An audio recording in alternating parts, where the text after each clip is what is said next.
Welcome back to my channel পরামর্শ blog. সবাই কেমন আছে? গুড মর্নিং সবাইকে। তো বড় মাথায় এইমাত্র অফিসে বেরিয়ে গেল আর আমি ঘরের কাজকর্ম করছি। ঘুম থেকে উঠেছি একটু আগে, ও বেরোনোর আগে। আর একজন শুয়ে শুয়ে দেখো মেঝেতে খেলা করছে, দেখতে পাচ্ছ ওই যে। আর খালি বলছে মাছ ভাজা হয়ে গেছে। তো ও মাছ আনতে গেছিলো সকালবেলা, আনতে আনতে লেট হয়ে গেছে এই যে, তাই জন্য আর আজকে সকালে রান্না করিনি। যে মাছ ভাজা হচ্ছে আর এদিকে এখনো মাছ রয়েছে আর মাছের ডিমও এনে দিয়ে গেছে। সব রান্না হবে একে একে।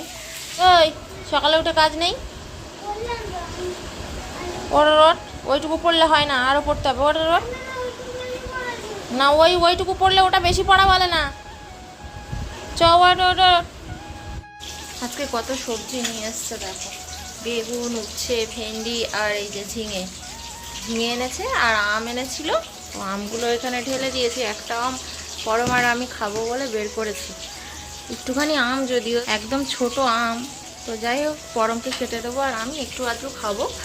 আর এই দেখো পেঁয়াজ এনেছে, আজকের কম দামে পেয়েছে বলে অনেক পেঁয়াজ এনেছে। আর পরমের ফলের ঝুড়িতে তো ফল রয়েছে, শুধু লেবু আর আপেলটা রয়েছে। আর এদিকে দেখলে কলা আর আম আছে, মোটামুটি যা আছে এই খাক। কিউইটা আবার শেষ হয়ে গেছে, ওটা আবার আনতে হবে। তো এখন কিউইটা পার ডে দিচ্ছি না, ওই একদিন ছাড়া একদিন এরকম আর কি। কালকে খেয়েছে, আগের দিন খেয়েছে, পরপর দুদিন খেয়েছে। মানে কিউই তো গরমে থাকছিল না, মানে ফ্রিজ তো নেই, ফ্রিজে রাখলে থেকে যায় অনেক দিন ধরে। কিন্তু ফ্রিজ না হলে মানে এমনিতেও গরম প্রচণ্ড পড়েছে, সেই কারণে মানে কীরকম যেন নরম নরম হয়ে গেছিলো বেশি বলে আমি দুদিন পর পরই খাইয়ে দিয়েছি। কোথায় পচে যাবে, নষ্ট হয়ে যাবে। আর একটা কিউইর যা দাম, তো সেহেতু একটা নষ্ট হয়ে যাওয়া মানে প্রচুর লস আর কি, মানে খুব খারাপ আর কি। দুপুরে রান্না বান্নার পরে ভিডিওটা আর কন্টিনিউ করা হয়নি। তো তারপরে সন্ধ্যের দিকে বাবা আর মা চলে এসছে, আমার শ্বশুরমশাই শাশুড়ি মা এসছেন। তো না জানিয়ে চলে এসছে, আমাদেরকে ফোন করে বলেনি আগে। তো সেই কারণের জন্য হঠাৎ মাত্র চলে এসছে। আর আমিও সেইভাবে ভিডিওটা কন্টিনিউ করতে পারছি না, যেহেতু বাবা মা এসছে তাই জন্য একটু ব্যস্তও হয়ে পড়েছি। বড়মশাই তার মধ্যে একটু একটু ভিডিও করে দিয়েছে আমাকে। আর তাছাড়াও বাবা মা অনেক দিন পরে এসছে। সবচেয়ে বড় কথা, এই ঘরে এই প্রথম এসছে, মানে এই রুমে আসার পরে। এই রুমে তো এসছে এই কয়েকটা দিন হচ্ছে, তোমরা তো সব কিছুই জানো। আমি তো একেবারে দুপুরবেলা দুবেলার মতো রান্না করে নিয়েছিলাম, কিন্তু বাবা মা এসছে তাই জন্য আবারও আমাকে রান্না করতে হচ্ছে, না হলে তো ভাত তরকারি সমস্ত কিছু কম পড়বে।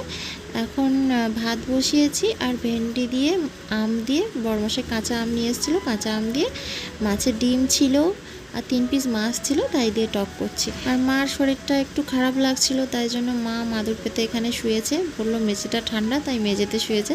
আর বাবা খাটের উপরে বসে বসে পরমের সঙ্গে একটু, পরম খেলা করছে, বাবা ওর সঙ্গে একটু গল্প করছে, কথা বলছে।